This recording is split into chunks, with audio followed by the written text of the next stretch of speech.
드디어 구약이 끝이 나고 신약이 시작됩니다.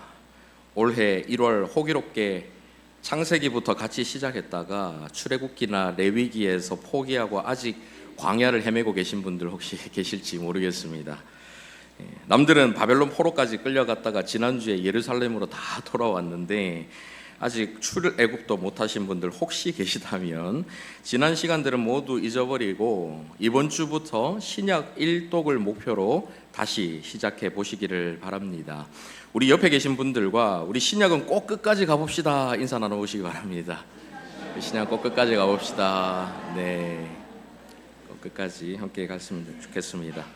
오늘 이렇게 인사하시고 내일부터 마음 잡고 이제 제대로 한번 읽어보자 하면서 마태복음부터 딱 열었는데 열자마자 시험에 들게 만드는 것이 바로 오늘 본문이지요.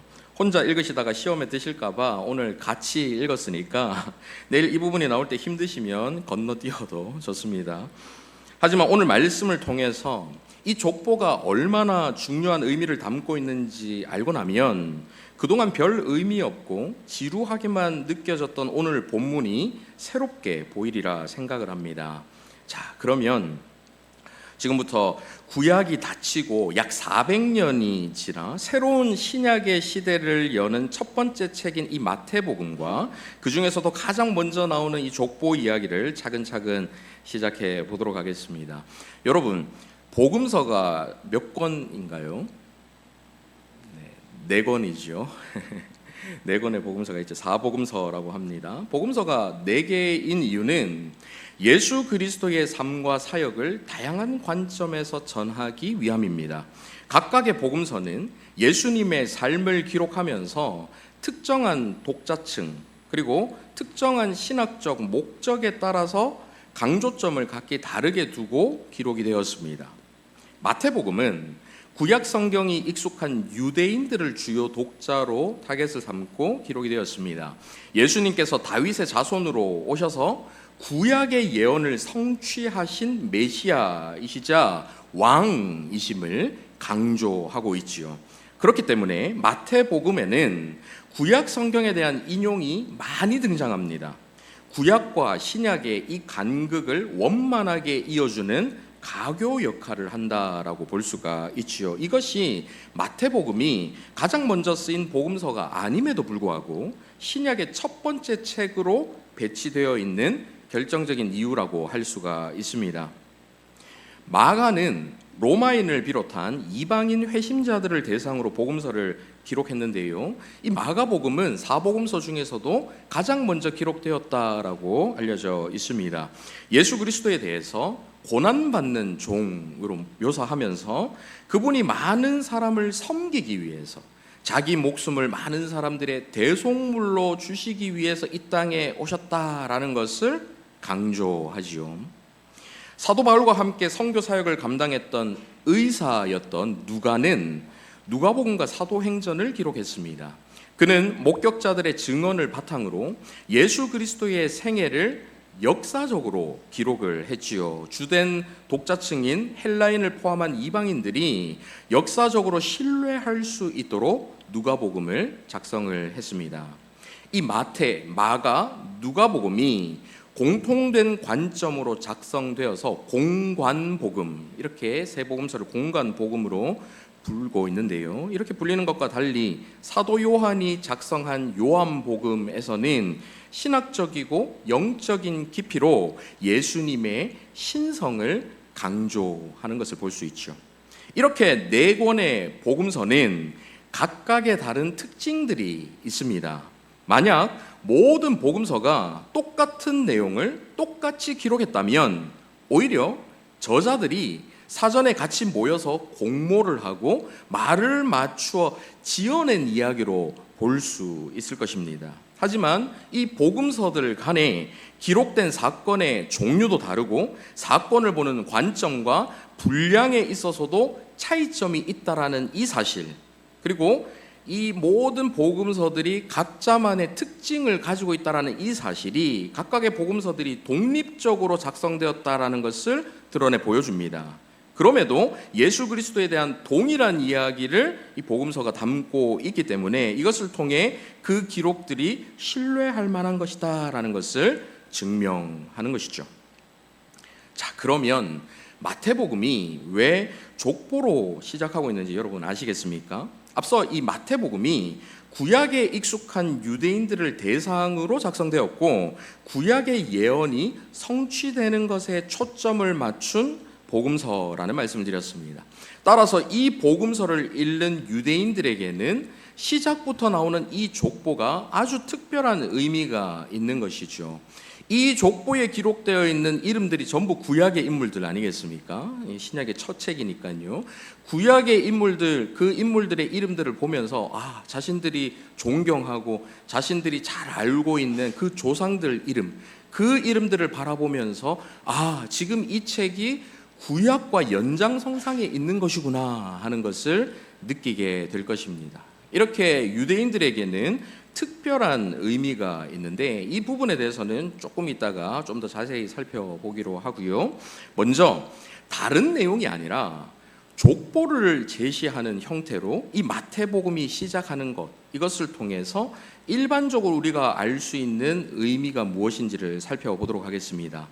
예수 그리스도의 생애와 사역을 담은 것이 복음서이지요. 이 복음서가 이솝 우화나 다른 영웅 신화와 같이 두루뭉술하게 옛날 옛적에 예수라는 훌륭한 사람이 있었어요, 이런 식으로 이야기가 시작되었다면 우리는 그 책에서 세계 4대 성인 중에 한 사람인 예수라는 사람의 삶을 통해 어떤 교훈을 얻으려 할 것입니다.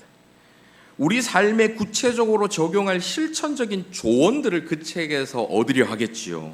물론 살아가면서 이런 교훈과 조언도 필요하지만 저와 여러분에게 궁극적으로 필요한 구원에 대한 이야기, 죄와 사망으로부터의 완전한 자유에 대한 이야기, 상황과 환경을 초월하는 영원히 샘솟는 기쁨과 평안에 대한 이야기는 이 책에서 기대하기가 어려울 것입니다. 그렇다면 이 책은 복된 소식, 기쁜 소식, 좋은 소식을 담은 복음서라는 이름을 쓸 수가 없겠지요. 하지만 족보라는 것이 무엇입니까? 말 그대로 그 기록이 역사적 근거가 있는 사실이라는 것입니다. 마태가 족보로 복음서를 시작하는 것은 지금부터 자신이 소개할 이 예수 그리스도라는 분이 우화나 동화, 신화나 전설 속 허구의 인물이 아니라 실존하는 역사적 인물이라는 사실, 구약에서 예언된 메시아가 실제로 이 땅에 오셨다라는 소식을 증언하고 있는 것입니다. 우화의 도덕적 교훈과 사실의 선포 또는 사실의 증언에는 아주 큰 차이가 있습니다. 먼저 도덕적 교훈은 우리가 어떻게 살아야 한다라는 이 원칙과 행동 지침을 제시하면서 우리의 삶의 변화를 목적으로 하는 것입니다. 하지만 사실의 선포는 이미 일어난 일에 대해서 있는 그대로 전하며 우리가 그 사실을 알게 하는 것, 깨닫게 하는 것이 목적이지요. 차이점을 여러분 아시겠습니까? 도덕적 교훈은 우리가 스스로의 노력으로 어떤 일을 해내야 한다라고 촉구하는 반면에 사실의 선포는 이미 일어난 일에 대한 사실을 알려주면서 그 사실에 대한 적절한 반응, 곧 그 사실을 받아들이고 믿음을 가지라고 촉구합니다.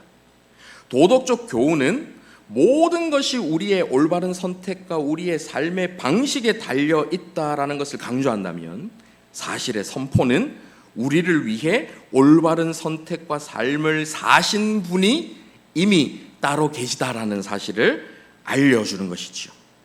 결론적으로 도덕적 교훈이 우리가 어떻게 살아야 하는지에 대한 지침을 제공하는 실천적인 성격이 강하다면 사실의 선포는 하나님께서 이미 이루신 일과 역사 속에서 실현된 사실을 제시하는 객관적 진리라고 할 수가 있는 것입니다. 도덕적 교훈, 사실의 선포, 이 차이점을 여러분 명확하게 아시겠지요.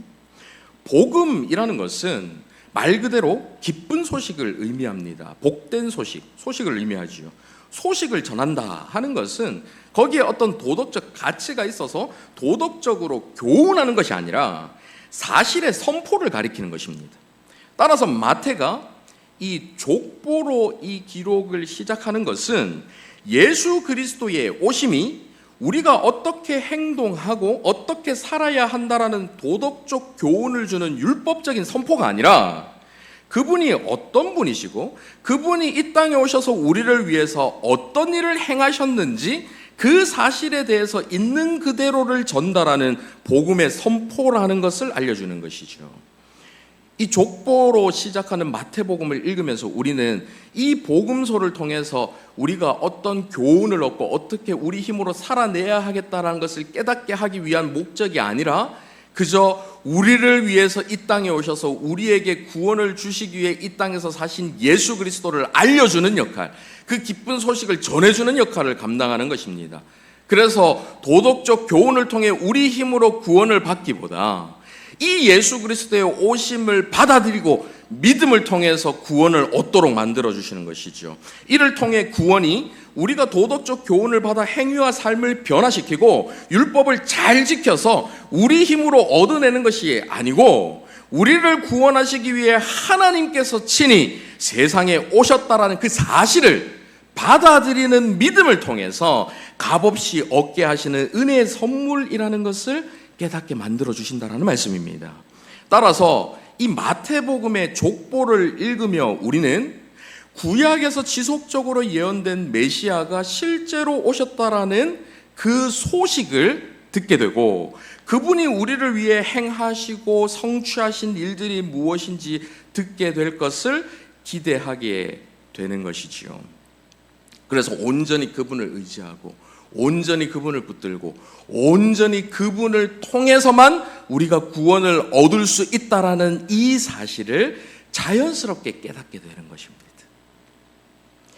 마태복음이 족보로 시작하는 것을 통해서 일반적으로 알 수 있는 두 번째 사실은 예수 그리스도의 나심이 오랜 세월과 많은 세대를 거쳐서 성취되었다라는 것입니다. 이것이 무엇을 의미할까요? 하나님께서 약속을 이루시기 위해서 오랜 생을 동안 변함없이 신실하게 열심을 다하셨다라는 것을 알 수 있죠. 그리고 지금도 여전히 그 하나님께서 최선을 다하고 계시다라는 사실을 믿게 해주는 것입니다. 천년이 하루 같은 하나님의 시간은 그 계획하신 바를 이루시기 위해서 조금의 오차도 없이 정확하게 흘러갑니다. 따라서 저와 여러분의 삶 속에서 비록 우리가 정한 시간에 우리가 원하는 방식으로 일이 이루어지지 않는다 하더라도 우리가 실망하지 않을 수가 있는 것이죠. 족보를 통해서 수천 년에 걸쳐 하나님의 이 일을, 이 구원 계획을 성취하시기 위해 하나님이 구체적으로 정확하게 어떤 인물들을 들어서 어떤 일들을 행하셨는지를 바라보면서 우리의 삶 속에서도 순간순간 일어나는 그 모든 일들이 리스트업 돼서 그 일들을 통해서 결국 하나님의 목적이 성취될 것이다라는 것을 바라볼 수 있게 만들어주는 것입니다. 이제 이 족보에 담겨있는 의미를 여러분 아시겠지요. 그래서 이전에 우리가 족보를 바라보던 그 시각과 조금은 달라지셨으리라 생각을 합니다. 자, 이제 족보가 담고 있는 그 내용을 구체적으로 살펴보면서 이 족보가 그 당시 유대인에게 어떤 의미가 있었는지, 그리고 저와 여러분에게는 실제적으로 어떤 의미가 있는지 한번 살펴보도록 하겠습니다. 오늘 본문 1절 말씀을 같이 한번 읽어보실까요? 시작. 아브라함과 다윗의 자손 예수 그리스도의 계보라. 이 구절을 헬라어 원어로 보면 어순이 우리나라 말과 완전히 반대됩니다. 전체를 그 헬라어 원어의 어순 그대로 직역을 하면 계보의 책, 예수 그리스도, 다윗의 자손, 아브라함의 자손, 이 순서로 기록이 되어 있습니다. 이 계보의 책, 예수 그리스도, 다윗의 자손, 아브라함의 자손, 이것으로 1절이 시작하면 17절은 그 반대로 아브라함의 자손, 다윗의 자손, 예수 그리스도 이렇게 돼 있죠. 그래서 시작과 끝을 균형을 맞춰서 일부러 이렇게 맞춰서 수미상관 형식으로 기록을 되어 있는 것을 볼 수가 있습니다. 원문에서는 이 복음서가 계보의 책이라는 뜻인 비블리오스 게네세우스라는 문구로 시작을 하는데요. 이 원어는 여러분 참고로만 들으시기를 바랍니다. 이 원어를 제가 굳이 말씀드리는 이유가 있습니다. 여기서 비블리오스라고 하는 것은 책, 기록이라는 뜻이고 게네세우스라고 하는 것은 계보, 기원이라는 뜻인 게네시스라는 것의 소유격 형태입니다. 게네시스라는 이 헬라어 단어에서 영어 제네시스라는 단어가 파생이 되었지요. 제네시스 하면 우리나라에서는 보통 자동차 이름으로 유명하지요. 하지만 창세기를 영어로 하면 제네시스라고 합니다. 그 당시 유대인들은 이 비블리오스 게네세우스, 이 계보의 책이라는 이 문구를 보자마자 이 마태복음의 첫 문구가 이것으로 시작하는 것을 통해서 자연스럽게 첫 창조의 기사가 나오는 창세기를 떠올리게 되었을 거예요. 이 시대 사람들은 이 히브리어로 기록되어 있는 구약 성경을 헬라어로 번역한 70인경이라는 책을 주로 접하고 읽었는데요. 그들이 이 헬라어로 번역되어 있는 구약 성경을 읽을 때 이 비블리오스 게네세우스라는 이 문구가 창세기부터 여러 차례 반복적으로 기록되어 있는 것을 봅니다. 그래서 이 문구를 마태복음 첫 장에서 첫 구절로 보자마자 그들은 창세기를 떠올리는 거죠. 마태는 의도적으로 이 문구로 시작을 하면서 예수 그리스도의 오심이 새로운 시작과 새로운 창조를 의미한다. 새 창조를 의미한다라는 것을 선포하고 있는 것입니다. 유대인들에게 자기 민족 역사상 가장 중요한 인물을 꼽으라 한다면 아마도 아브라함, 모세, 다윗 이 세 인물을 꼽을 것입니다. 여러분 잘 아시다시피 아브라함은 이스라엘 민족의 시초가 되는 인물이지요.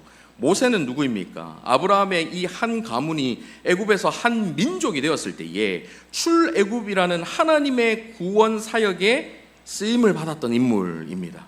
다윗은 가장 흥왕했던 이스라엘 그 나라, 그 왕국을 다스렸던 왕이지요.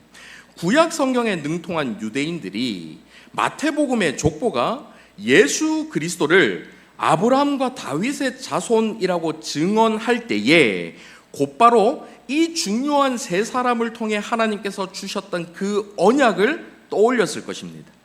그들이 제일 첫 문구에서 창세기를 떠올리고 이 세 사람의 이름을 바라보면서 그 구약의 인물들과 그 언약을 자연스럽게 떠올렸을 거예요. 왜냐하면 자신들이 나라를 잃고 온갖 수모와 고난 가운데서도 그 민족의 정체성을 지킬 수 있었던 가장 큰 힘이 바로 이 언약들을 기억하고 믿는 믿음 때문이었기 때문입니다. 그 언약을 성취할 메시아를 그들은 그때까지도 오랫동안 애타게 기다리고 있었기 때문이죠. 먼저 이 족보의 시작에서 아브람과 다윗은 그 이름이 나오는데 언급되지 않은 모세를 이 유대인들이 어떻게 떠올렸을까 한번 봅시다. 그것은 바로 예수라는 이름 때문입니다. 예수는 여호와는 구원이시다라는 의미를 지닌 히브리어 여호수아, 이걸 우리는 여호수아 이렇게 부르지요. 이 여호수아의 헬라어 음역입니다. 민수기 13장 16절 한번 보십시오. 같이 한번 읽어보실까요? 시작. 이는 모세가 땅을 정탐하러 보낸 자들의 이름이라. 모세가 눈의 아들 호세아를 여호수아라 불렀더라. 모세가 눈의 아들 호세아를 여호수아라고 불렀습니다. 그리고 그 이후에 그 이름이 여호수아로 계속해서 나오지요.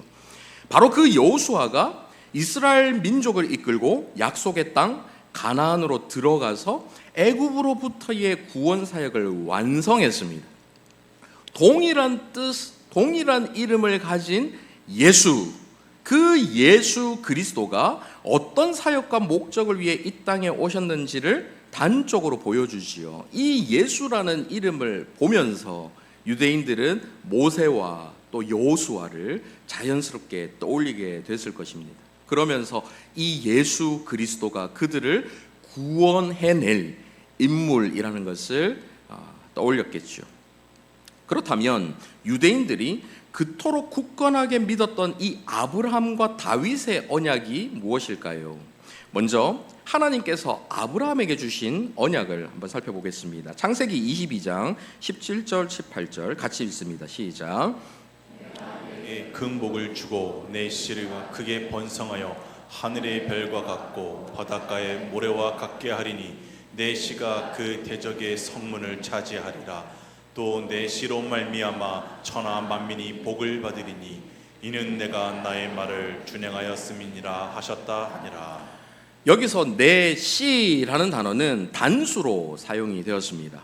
이는 1차적으로 전체 후손을 하나의 단위로 보는 이 히브리인들의 사고를 반영한 것이지만 구체적으로는 그 전체를 대표하는 한 사람을 가리키는 단어라고 볼 수가 있지요. 유대인들은 아브라함에게 주신 이 약속을 성취할 그의 씨, 그의 자손, 곧 한 사람의 그 메시아를 통해 자신들은 물론이고 천하 만민이 하나님의 복을 받게 될 것을 믿고 있었습니다. 마태는 지금 이 족보를 시작하면서 바로 그 아브라함의 자손, 약속된 그 씨가 바로 예수 그리스도다라고 선포하고 있는 것이죠. 이러한 증언은 갈라디아 성도들에게 보내는 사도 바울의 편지에서도 명백하게 드러납니다. 갈라디아서 3장 16절 같이 읽어보시겠습니다. 시작. 이 약속들은 아브라함과 그 자손에게 말씀하신 것인데 여럿을 가리켜 그 자손들이라 하지 아니하시고 오직 한 사람을 가리켜 내 자손이라 하셨으니 곧 그리스도라. 사도 바울도 여기서 복수형으로 자손들이라 하지 않고 단수로 내 자손이라고 하셨다는 사실을 언급하고 있지요. 여기서 자손이라 번역된 헬라어 원어를 직역하면 앞서 창세기에 나오는 그 씨라고 할 수가 있습니다. 사도행전에서 나오는 베드로의 설교도 한번 보십시오. 사도행전 3장 25, 26절. 너희는 선지자들의 자손이요 또 하나님이 너희 조상과 더불어 세우신 언약의 자손이라. 아브라함에게 이르시기를 땅 위의 모든 족속이 너의 씨로 말미암아 복을 받으리라 하셨으니 하나님이 그 종, 여기서 종은 예수 그리스도를 가리킵니다. 그 종을 세워 복 주시려고 너희에게 먼저 보내사 너희로 하여금 돌이켜 각각 그 악함을 버리게 하셨느니라. 이렇게 마태와 사도 바울 그리고 제자들과 신약의 기자들은 예수 그리스도가 곧 아브라함의 약속된 그 씨, 그 자손임을 명백하게 드러내고 있는 것이죠. 그 다음 다윗의 언약은 무엇일까요? 먼저 사무엘하 7장 12, 13절 같이 읽습니다. 시작.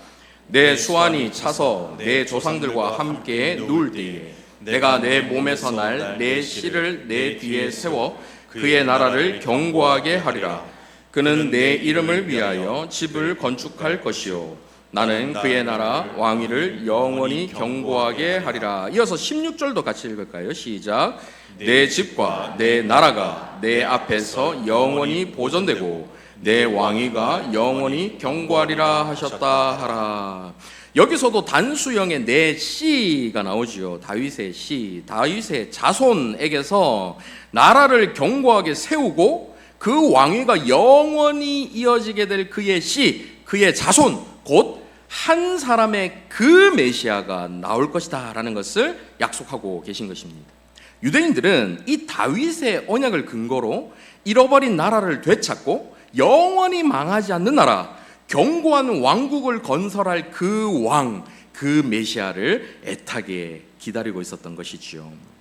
그런데 마태는 지금 다윗의 왕위를 영원히 견고하게 이어갈 바로 그 씨, 그 자손이 곧 예수 그리스도다라고 말하고 있는 것입니다. 이 역시도 다른 신약 기자들의 증언이 더해집니다. 누가복음 1장에서는 천사 가브리엘이 마리아를 찾아와 예언의 말을 전하는 장면이 나오는데요. 31절 이하를 한번 보십시오. 보라, 내가 잉태하여 아들을 낳으리니 그 이름을 예수라 하라. 그가 큰 자가 되고 지극히 높으신 이의 아들이라 일컬어질 것이요 주 하나님께서 그 조상 다윗의 왕위를 그에게 주시리니 영원히 야곱의 집을 왕으로 다스리실 것이며 그 나라가 무궁하리라. 마리아가 낳을 예수가 다윗의 자손으로 오셔서 영원한 왕위를 갖게 될 다윗 언약의 성취자라는 사실을 전하고 있는 것입니다. 이어서 사도행전 13장 22, 23절도 한번 보십시오. 패하시고 다윗을 왕으로 세우시고 증언하여 이르시되 내가 이새의 아들 다윗을 만나니 내 마음에 맞는 사람이라 내 뜻을 다 이루리라 하시더니 하나님이 약속하신 대로 이 사람의 후손에서 이스라엘을 위하여 구주를 세우셨으니 곧 예수라. 예수가 구주시고 그 구주 예수가 다윗의 왕위를 이을 다윗의 자손, 영원한 왕이 되실 그 왕이시라는 뜻입니다. 요한계시록 22장 16절에서는 예수님께서 직접 말씀하시지요. 나 예수는 교회들을 위하여 내 사자를 보내어 이것들을 너희에게 증언하게 하였노라. 나는 다윗의 뿌리요 자손이니 곧 광명한 새벽별이라 하시더라. 이렇게 마태와 다른 신약의 기자들, 심지어는 예수님 자신까지 스스로를 다윗의 언약을 성취한 바로 그 씨, 그 자손임을 명백하게 드러내고 있는 것입니다. 따라서 그 당시 유대인들에게 이 족보는 단순한 이름들의 나열이 아니었습니다. 자신들이 그토록 기다리던 그 메시아가 바로 마태가 말하고 있는 예수라는 이 사실을 증명하는 강력한 변증이요 선포였던 것이죠. 아울러서 이 족보는 예수 그리스도를 중심으로 구약과 신약을 이어주는 확실한 가교 역할을 하는 것입니다. 곧 오실 예수 그리스도를 예언하는 구약이 오신 예수 그리스도를 통해 어떻게 구체적으로 성취되었는가 하는 것을 나타내고 있는 것이지요. 그래서 족보가 그냥 단순히 지루하다고 우리가 허투루 읽고 그냥 넘길 만한 내용이 아니라는 것을 우리에게 보여주는 것입니다. 그렇다면 예수 그리스도가 아브라함과 다윗의 자손이요 약속된 그 메시아라는 이 사실이 오늘을 살고 있는 저와 여러분, 특별히 유대인이 아니고 그들 입장에서 이방인인 우리에게 어떤 의미가 있을까요? 우리에게 아무 의미가 없다면 우리가 이 족보를 배울 이유가 전혀 없겠지요. 우리에게 어떤 구체적인 의미가 있을까요? 먼저 갈라디아서 3장 14절 한번 보십시오. 같이 한번 읽어보실까요? 시작. 이는 그리스도 예수 안에서 아브라함의 복이 이방인에게 미치게 하고 또 우리로 하여금 믿음으로 말미암아 성령의 약속을 받게 하려 함이라. 그리스도 예수 안에서 아브라함의 복이 이방인에게 미치게 하고 이방인인 우리에게 그리스도 예수 안에서 아브라함의 복이 임하게 하신다라는 말씀입니다. 이어서 28, 29절도 같이 읽습니다. 시작.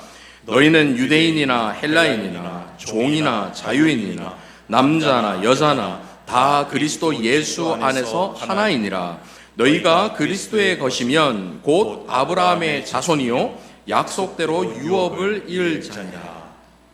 예수 그리스도를 믿는 이들에게는 유대인이 아닌 이방인이라 하더라도 아브라함에게 약속된 이 복이 임하게 된다는 것을 증언하고 있는 것입니다. 그리스도 안에서 모두가 아브라함의 영적인 자손이 되고 그에게 약속된 모든 것들을 함께 누릴 수 있다라는 것이지요. 예수 그리스도를 통해서 이 족보가 저와 여러분에게도 의미 있는 족보가 된다라는 말씀입니다. 복이라는 것은 인간이 만들어낼 수가 없습니다. 오직 천지를 창조하시고 소유하신 하나님만이 복의 근원이 되셔서 복을 주실 수가 있는 것이죠.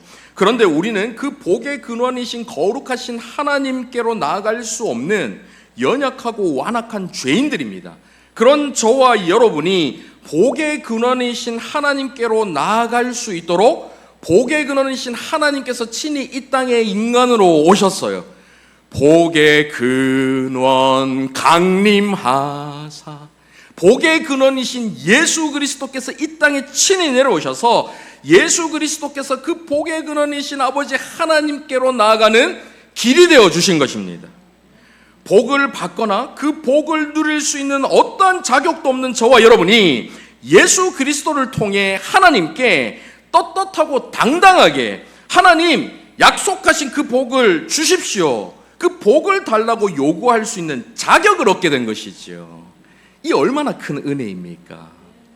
하나님께 이제는 당당하게 나아가서 하나님 약속하시지 않았습니까? 저에게 복 주신다고 말씀하지 않으셨습니까? 예수 그리스도 안에서 저도 아브라함의 자손이니 아브라함에게 약속하신 그 복을 저에게도 허락하여 주시옵소서. 예수 그리스도 이름으로 이 기도를 여러분 간절히 하시길 바랍니다. 예수 그리스도께서 다윗의 언약을 성취하셔서 영원한 왕위를 이어갈 왕이 되신다라는 사실, 그 사실은 저와 여러분에게 어떻게 적용할 수 있을까요? 그 사실을 통해서 우리는 그분께서 영원한 왕국의 왕위니까 그분께서 지금도 살아계셔서 저와 여러분을 다스리고 계시다라는 것을 알려주는 것입니다. 골로새서 1장 13, 14절 한번 보십시오. 같이 읽습니다. 시작. 그가 우리를 흑암의 권세에서 건져내사 그의 사랑의 아들의 나라로 옮기셨으니 그 아들 안에서 우리가 속량 곧 죄사함을 얻었도다. 이전에 저와 여러분은 흑암의 권세에 매여 있는 사람들이었습니다. 우리 스스로의 힘으로 결코 그 흑암 속에서, 그 악한 소나기에서 벗어날 수 없는 상태였지요. 그런데 예수 그리스도께서 친히 그 흑암 가운데로 오셨어요. 오셔가지고 그 가운데 있는 저와 여러분을 건져내 주셨습니다. 그리고는 그 사랑의 아들의 나라로 저와 여러분을 옮겨주신 것입니다. 이제는 그분의 사랑의 다스림을 받는 신분이 된 것이지요. 이전에는 흑암의 권세, 그 악의 세력의 그 비참하게 만드는 다스림을 받았다면 이제는 주님 안에서 그 사랑의 나라에서 사랑의 다스림을 받는 신분이 된 것입니다. 한 치 앞도 내다볼 수 없는 인생을, 계획대로 되는 것이 아무것도 없는 우리 인생을 한계 많고 무지하고 악한 저와 여러분이 왕이 되어서 다스린다라고 생각을 한다면 얼마나 불안하겠습니까? 내 힘으로 어찌할 수 없는 상황들이 늘 일어나는데 그것을 내 힘으로만 다스리며 살아가야 한다라고 생각하면 얼마나 두렵겠습니까? 하지만 모든 것을 아시고 모든 것을 하실 수 있는 전능하신 우리 주님께서 왕이 되어주셔서 우리 인생을 다스려 주신다라면 어떠한 상황 속에서도 두려워할 필요가 없는 것입니다. 그분이 끝까지 우리를 붙드시고 끝까지 선한 길로 이끌어 주실 것이기 때문이지요. 마지막으로 이 마태의 족보에는 아주 특이한 점이 있습니다. 사실 그 당시 가족 중심의 공동체 사회에서는 이 족보가 곧 이력서입니다. 지방과 혈통과 가문을 드러내어 내가 어떤 사람인지, 내가 이런 집안의 이런 사람이야 하는 것을 보여주는 게 바로 족보이지요.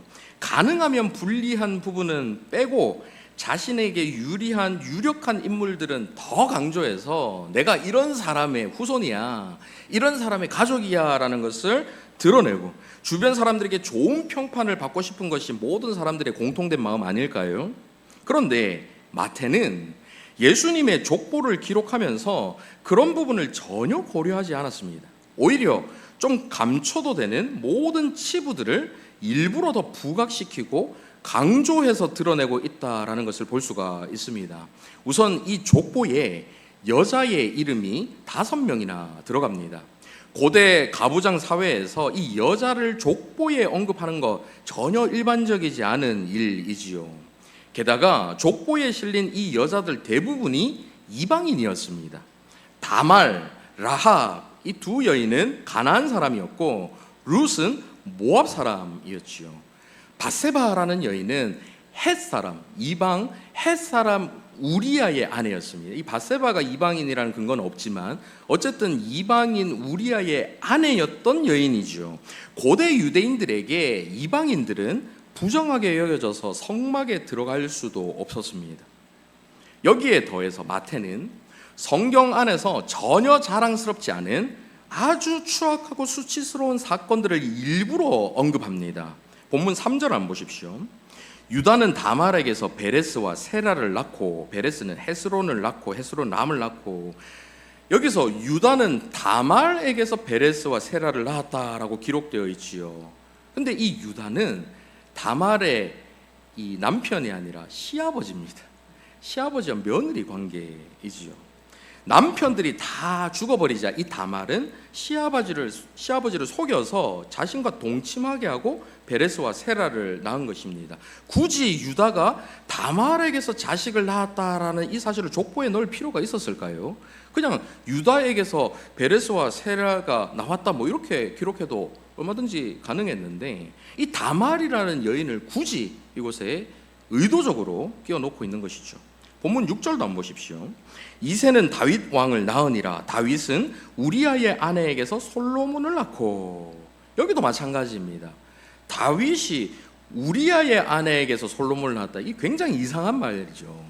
여러분 족보에 우리 아버지가 옆집 아내에게서 자식을 낳았다 이런 내용이 들어간 거 똑같은 거거든요. 굳이 우리아의 아내라고 넣을 필요가 있었을까요? 막 넣을 거라면 차라리 다윗은 밧세바에게서 솔로몬을 낳았다 이렇게 그냥 간접적으로 넣어도 괜찮았을 텐데 굳이 우리아의 아내라는 표현을 일부러 넣습니다. 다윗의 가장 수치스러운 치부를 의도적으로 드러내고 있죠.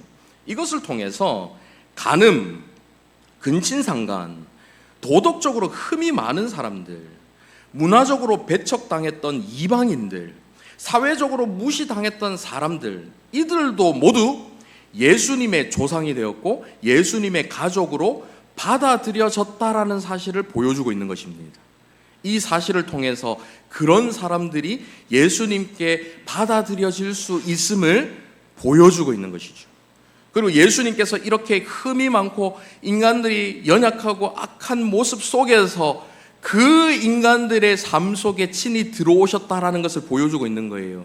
예수님이 우리를 구원하기 위해 이 세상에 오셨는데 특별하게 구별되어서 오신 것이 아니라 죄 많은 인생 가운데 그 가문 속에서 흠 많고 탈 많은 그 가문 속에서 인간들과 같은 모습으로 이 땅에 오셨다는 것을 보여주고 있는 것입니다. 물론 우리 예수님은 죄가 없이 이 땅에 오셨지요.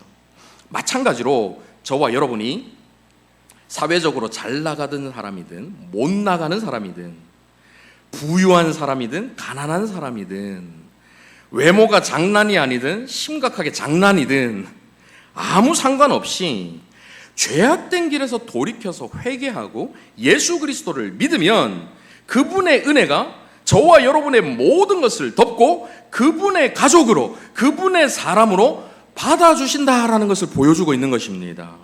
이 놀라운 은혜로 저와 여러분 모두가 지금 이 예배의 자리에 있을 수 있는 것 아니겠습니까? 이것이 바로 복된 소식이 될 수밖에 없는 것이죠. 이제 말씀 맺겠습니다. 누군가의 족보라는 것은 단순한 가족의 기록을 넘어 그가 자신이 속한 그 큰 역사의 일부라는 사실을 말해줍니다. 한 사람의 정체성과 사명이 어디에서부터 시작되었는가 하는 것을 알려주는 중요한 역할을 감당하는 것이 바로 족보이지요. 마태가 기록한 예수 그리스도의 족보 역시 단순한 혈통의 기록이 아닙니다. 이 족보는 구약에서 오랫동안 예언된 바로 그 메시아가 어떻게 역사의 흐름 속에 실제적으로 오셨는지를 보여주는 명확한 증거이지요. 구약과 신약이 완전히 동떨어진 이야기가 아니라 이 예수 그리스도 안에서 하나의 이야기를 담고 있다라는 사실을 나타내 보여주고 있는 것입니다.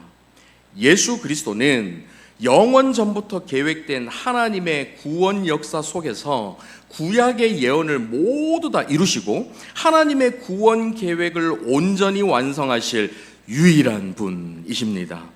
그 예수 그리스도를 통해서 우리는 복을 누릴 수 있게 되었습니다. 하나님께 당당하게 복을 요청할 수 있게 되었고 하나님이 주시는 그 복을 당당하게 누릴 수 있게 된 것입니다. 그분이 왕이 되셔서 그분의 다스리심 안에 있는 저와 여러분은 이제 세상이 알 수도 없는 줄 수도 없는 참된 평강을 누리게 되었고 영원한 안식을 얻을 수 있게 된 것이지요. 이번 한 주도 예수 그리스도 안에서 이 놀라운 특권을 마음껏 누리고 감사하며 살아가는 저와 여러분 다 되시기를 간절히 바랍니다. 아멘. 이 시간 말씀을 생각하면서 선포하며 이 찬양 불렀으면 좋겠는데요. 당신은 영광의 왕 함께 고백하시겠습니다.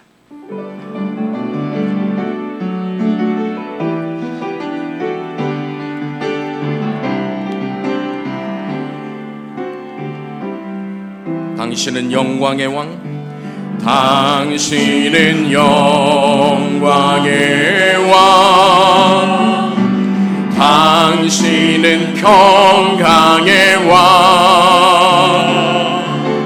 당신은 하늘과 땅의 주, 당신은 정의의 아들. 천사가 무릎 꿇고 예배하고 찬송하네. 영원한 생명 말씀, 당신은 예수 그리스도 주. 호산나 다윗의 자손께, 호산나 불러 왕 중의 왕. 높은 하늘의 영광을 예수 주의. 말씀을 생각하며 다시 한번 고백합니다. 당신은 영광의 왕, 당신은 영광의, 선포하며 고백하십시오. 당신은 평강의 왕, 당신은 하늘과 땅을 이어주는, 당신은 하늘과 땅의 주, 당신은 정의의 아들, 정의의 아들. 천사가 무릎 꿇고, 천사가 무릎 꿇고 예배하고 찬송하네. 하고 찬송, 영원히 이어지는 영원한 생명 말씀. 그분이 누구십니까? 선포하십시오. 당신은 예수 그리스도 우리 주님이십니다. 호산나, 호산나 다윗의 자손. 주여 우리를 구원하여 주시옵소서. 호산나 불러 왕 중의 왕. 높은 하늘에, 높은 하늘에 영광을 예수 주 메신. 호산나 다윗의 자손께, 호산나 다윗의, 우리를 구원해 주시고 우리를 이끌어 주시는 왕. 호산나 불러 왕 중의 왕. 높은 하늘에, 높은 하늘에 영광을 예수 주 메시아네. 할렐루야. 이 시간 말씀 생각하며 함께 기도했으면 좋겠는데요, 우리를 구원하러 이 땅에 오신 유일한 메시아, 유일한 그리스도, 그분이 바로 우리 주 예수 그리스도이십니다. 이 예수 그리스도를 굳건히 믿고 참된 구원의 확신과 기쁨을 가질 수 있도록 인도하여 주시옵소서. 이 예수 그리스도를 의지하여 아브라함에게 약속된 그 복 우리에게 허락하여 주시고, 다윗에게 약속한 그 왕위를 지금도 이어가셔서 우리의 인생을 다스려 주시옵소서. 말씀을 생각하며 함께 기도하며 나가도록 하겠습니다. 자비로우신 아버지 하나님, 전능하신 아버지 하나님, 예수 그리스도를 통하여 아브라함에게 약속한 그 복이 우리에게 임하게 하여 주심에 감사를 드립니다. 예수 그리스도를 통하여 다윗에게 약속된 그 왕 되신 우리의 삶을 다스리시는 왕위로 이어져서 지금 이 순간에도 우리를 다스려 주심에 감사를 드립니다. 주님을 바라보며 주님을 의지하며 주님 안에서 참복을 누리며 살아가는 저희 모두가 되게 하여 주시옵소서. 우리의 삶 속에서, 우리의 인생에서 하나님의 복을 누리며 살아가게 하여 주시고, 우리의 삶을 다스리시는 왕의 다스리심을 통해 우리의 인생 가운데 순간순간 변하는 이 연약한 인생이지만 그 삶 속에서 하나님 주시는 그 모든 평강과 안식을 누리며 살아가는 저희 모두가 될 수 있도록 인도하여 주시옵소서. 사랑하는 아버지 하나님, 오늘도 저희에게 진리의 말씀을 깨닫게 하심에 감사드립니다. 하나님의 기름 부음 받은 자 메시아이신 예수 그리스도를 구주로 믿게 하여 주시고 구원의 기쁨을 가질 수 있도록 인도하심에 감사드립니다. 믿음이 없는 자에게 믿음을 더하여 주시옵소서. 믿는 자에게는 어떠한 상황에서도 흔들림 없는 굳건함을 그 믿음 위에 더하여 주시옵소서. 십자가 위에서 우리를 구원하시고 복의 근원 되신 예수 그리스도의 이름으로 기도하옵나이다. 아멘.